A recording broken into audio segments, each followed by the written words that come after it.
당신과 세계의 과거, 현재, 미래를 보는 창. 반갑습니다. 워킹바이블 연구소장 송영노 목사입니다. 오늘도 우리에게 귀하고 아름다운 날을 주셨는데 하나님 말씀을 묵상하고 상고하고 찬송하고 기도로 시작하게 하심을 감사합니다.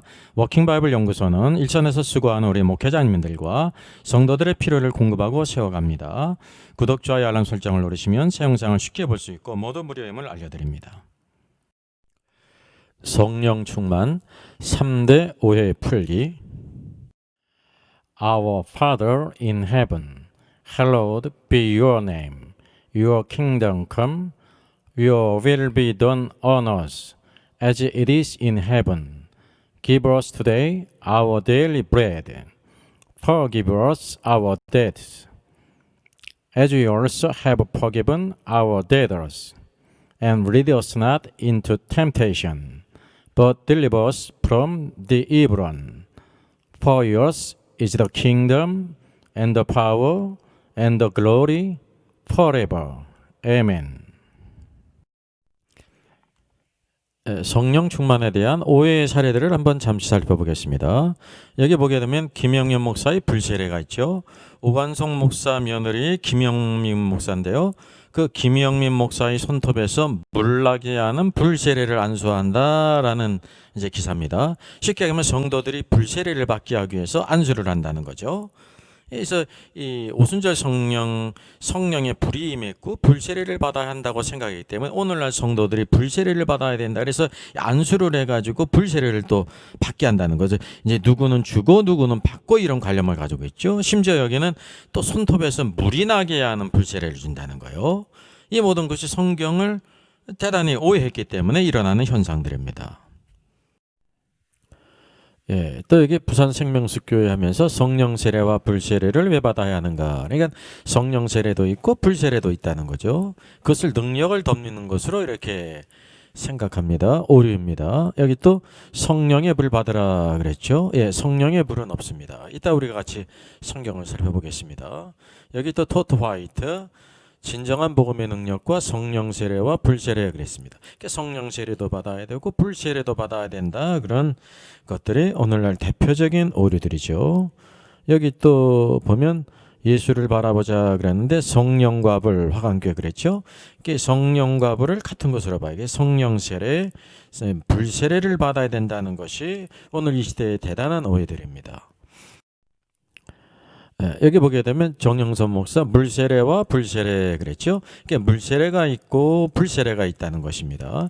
이런 불세례가 있는데 이 불세례는 지금 성도들이 불세례를 받아야 된다는 것이죠. 그래서 그 대단한 오해라는 것입니다. 여기 또 김남준 교수가 받은 불세례 그랬어요.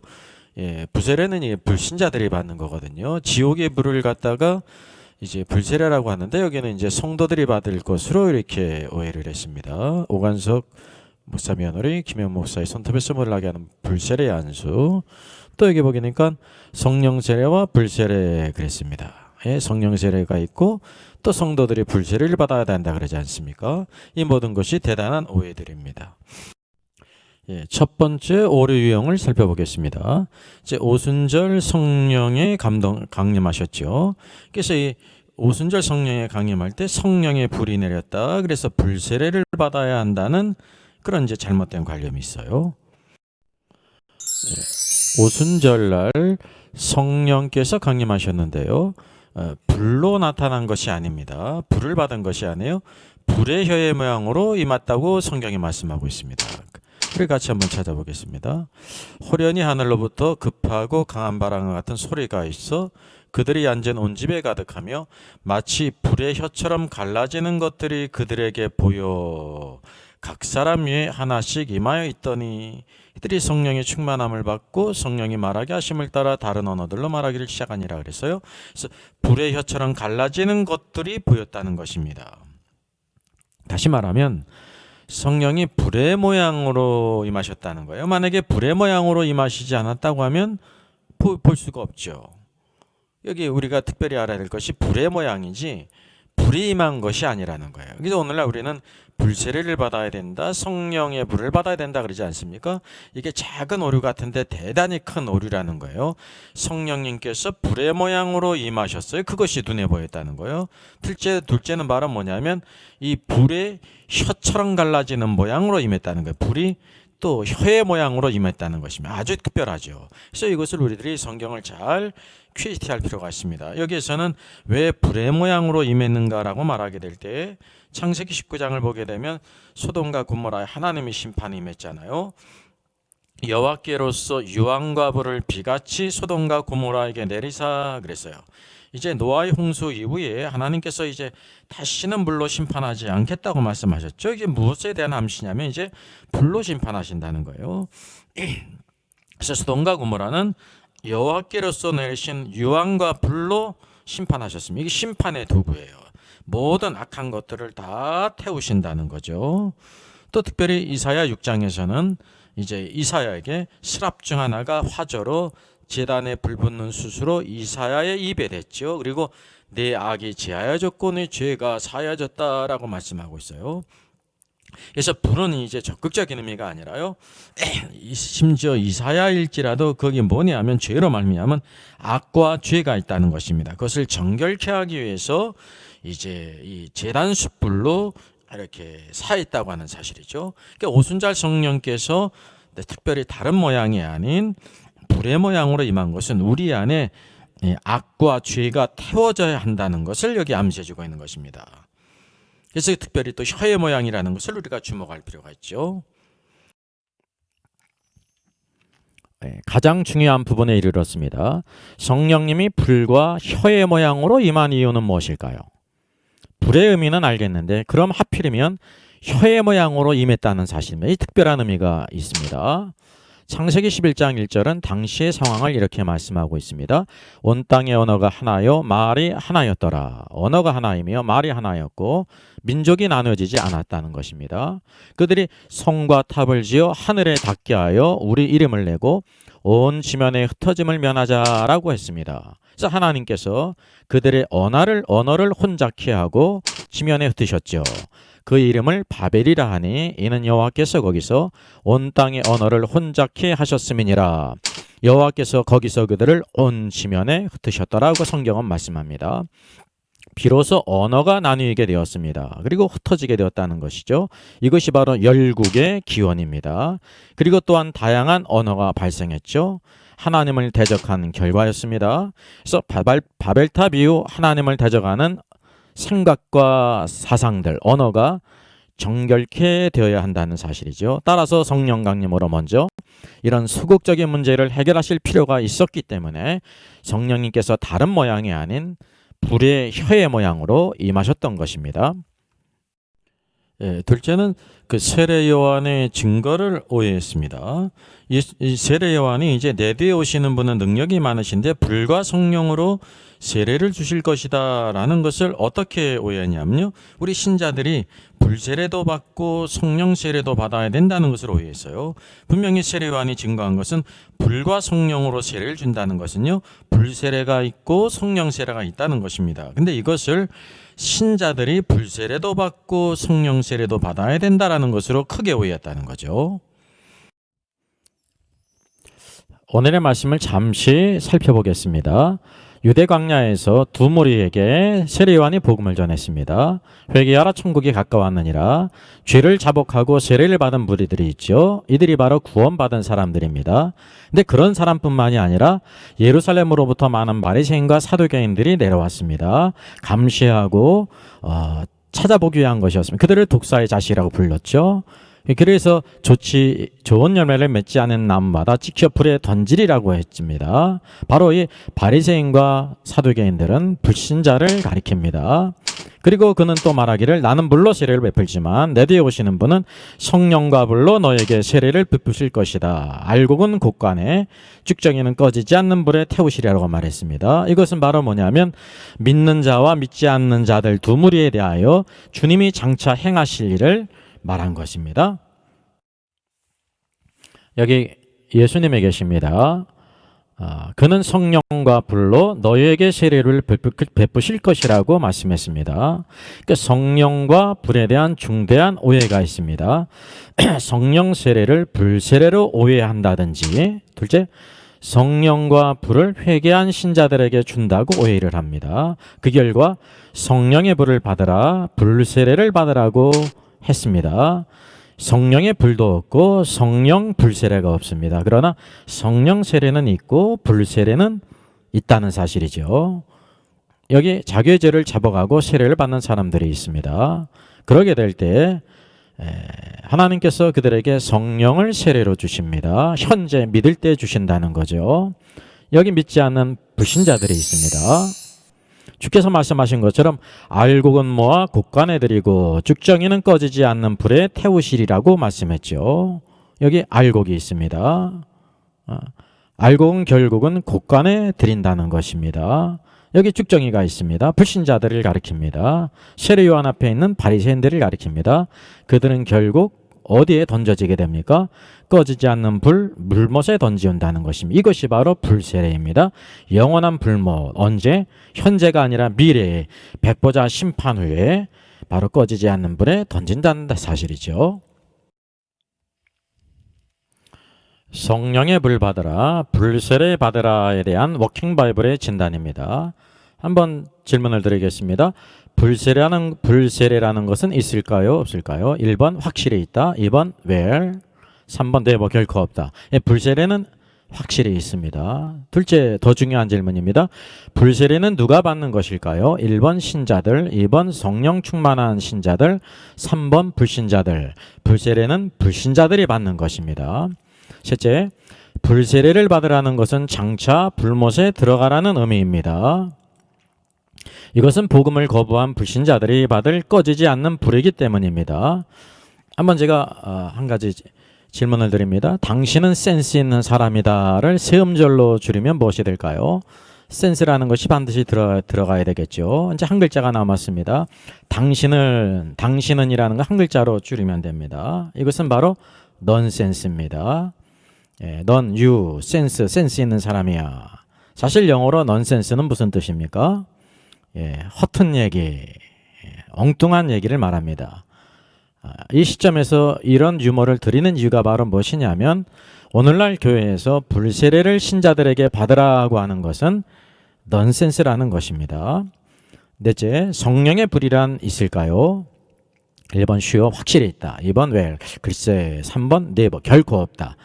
성령의 불이라는 것은 결코 없습니다. 성령의 불이라 생각하는 근거가 있습니다. 그것은 오순절 성령이 불로 임했기 때문이라는 생각입니다. 관계에 있는 것은 무엇일까요? 1번 이해 1.0, 잘 이해했다는 뜻입니다.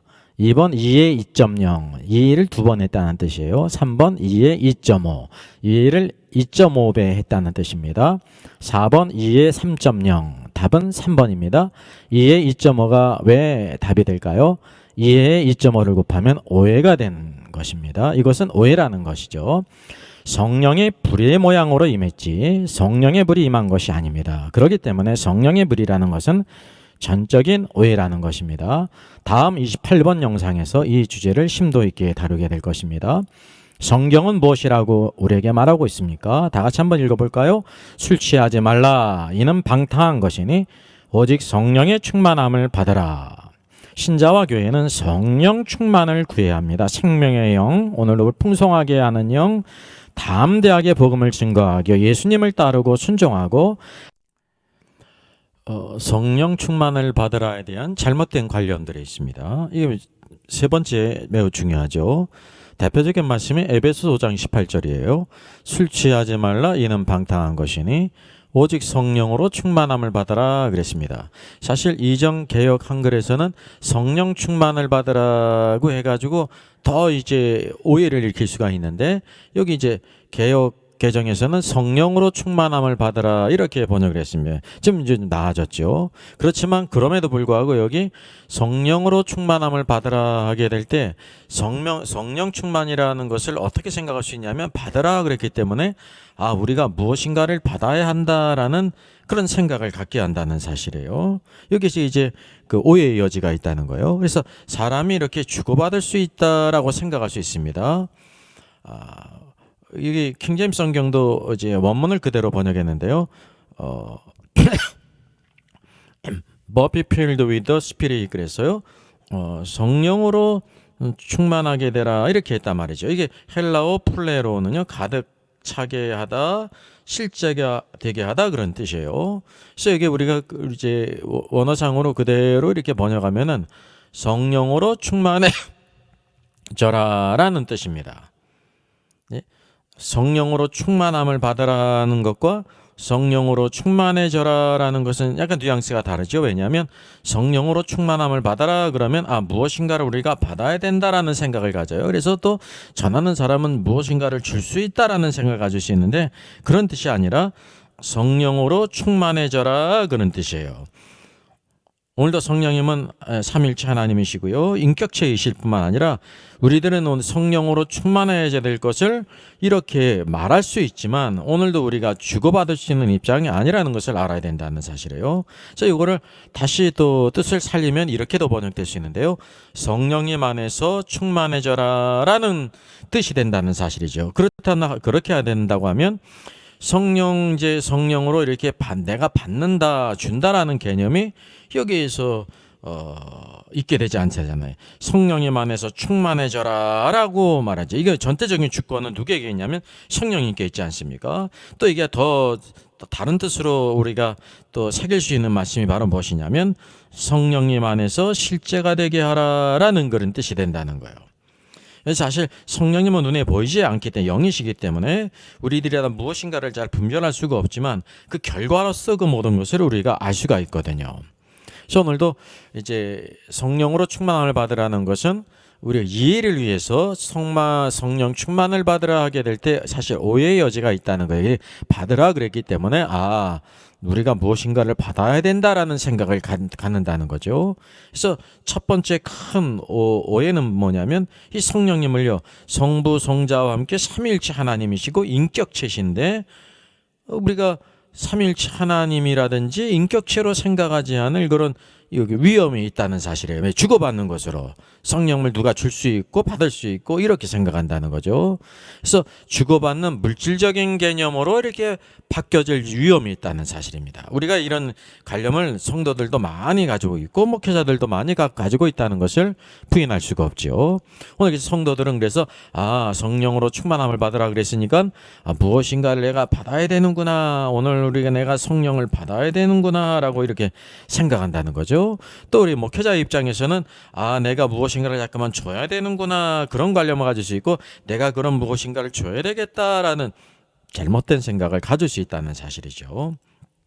그래서 요 중요한 말씀, 성경에 나타난 성령으로 충만한 것이, 성령으로 충만함을 받는 것이, 충만해지는 것이 어떤 것인지 실제적인 사례를 통해서 보게 될 때 이것이 성령님 안에서 충만해지는 의미구나라는 것을 우리가 알 수가 있다는 사실이에요. 그래서 첫째, 오늘 영상에서는 오늘도 성령 충만에 대한 이런 3대 오해가 있어요. 오늘도 이 오해는 성경을 옳게 이해한 거 아닙니다. 여러 가지 우리 잘못된 관념으로 인해 가지고 각색이 됐어요. 원래 있는 의미와 좀 동떨어졌다는 사실이죠. 그래서 오늘날 우리가 기도할 때도 그렇고 집회를 해도 그렇고 성도들의 삶 속에 성령 충만이라는 것은 중요한 것인데 잘못된 관념을 가지고 있다는 사실입니다. 그래서 내일 영상에서는 성경에서 나타난 그럼 성령으로 충만한 사람들이 어떻게 되었는가 그 결과, 그래서 성령 충만의 참된 의미를 같이 퀘스트하겠습니다. 나의 죄를 지키는 찬송입니다. 로버트 로리 목사님의 작사 작곡입니다. 침례교회 목사님이시고 대학 교수셨습니다. 뉴욕에서 목회하던 1864년 남북 전쟁 당시 전염병이 창궐하여 성도들을 보살피는 일로 매우 지친 상태에서 주님의 자비를 구하던 중에 하늘의 환상을 보고 그 이후부터 주옥 같은 찬송시를 쓰고 작곡했다고 합니다. 나의 죄를 씻기는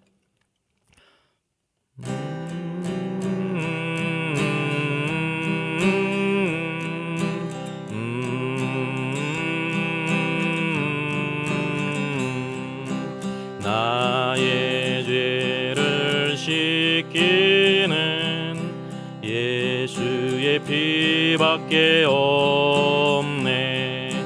다시 정케 하기도 예수의 피밖에 없네. 예수의 흘린 피 날 이게 하오니 귀하고 귀하다. 예수의 피밖에 없네. 나를 정케 하기는 예수의 피밖에 없네. 사죄하는 증거도 예수의 피밖에 없네. 예수의 흘린 피 날 이게 하오니 귀하고 귀하다. 예수의 피밖에 없네. 나의 죄 속하기는 예수의 피밖에 없네. 나는 공로 없으니 예수의 피밖에 없네. 예수의 흘린 피 날 이게 하오니 귀하고 귀하다.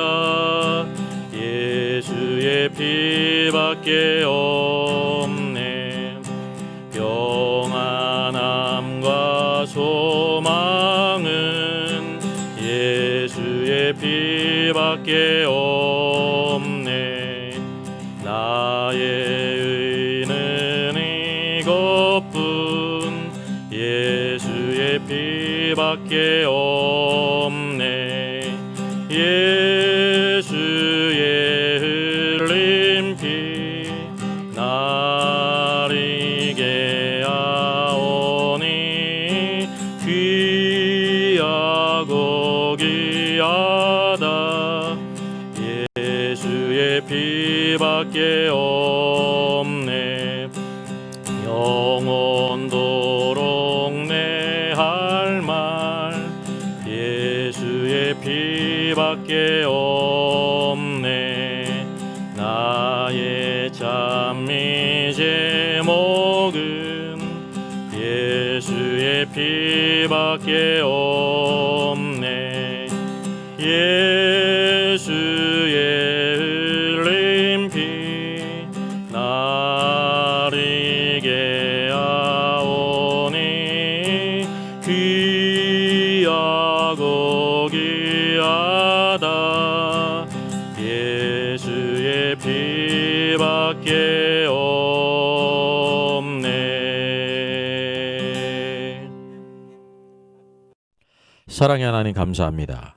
오늘 귀한 날 주시고 주의 말씀을 참고하며 오늘도 우리가 예수 그리스도를 믿어 구원받고 성령 충만케 되는 것이 놀라운 축복인데 여기에 대한 많은 오해들이 있음을 고백합니다. 불세례를 받아야 되고 성령의 불을 받아야 되고 능력을 받아야 되고 무엇인가 오늘도 성령 하나님을 오늘 물질적으로 생각하며 줄 수도 있고 받을 수도 있고 잘못된 그런 결과들이 너무나도 많이 있는데 참된 성경으로 돌아가 주 예수 그리스도 안에서 오늘도 성령으로 충만하게 되는 것이 어떤 뜻인지, 성령 안에서 오늘도 주를 닮아가고 주님의 기뻐하는 일을 하며 참다운 이기는 신자로서 살아가는 것이 무엇인지를 잘 깨닫게 해주셔서 이 시대에 오늘도 알곡으로 오늘도 준비되는 저희들 될지언정 오늘도 우리 안에 생명이 없는 그런 죽정이가 되지 않도록 주께서 오늘 붙들어 주시옵소서.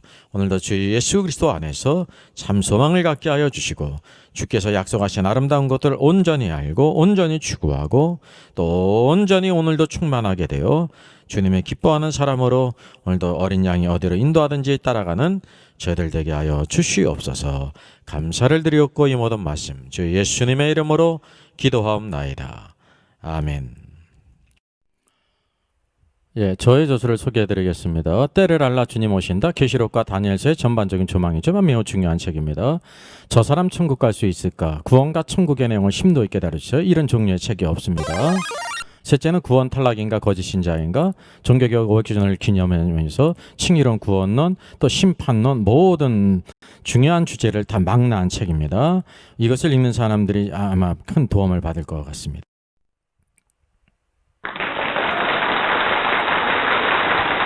수고하셨습니다.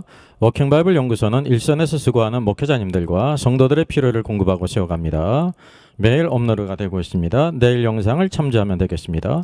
구독, 좋아요, 알람 설정을 누르시면 새 영상을 쉽게 시청할 수 있고 모두 무료입니다. 감사합니다.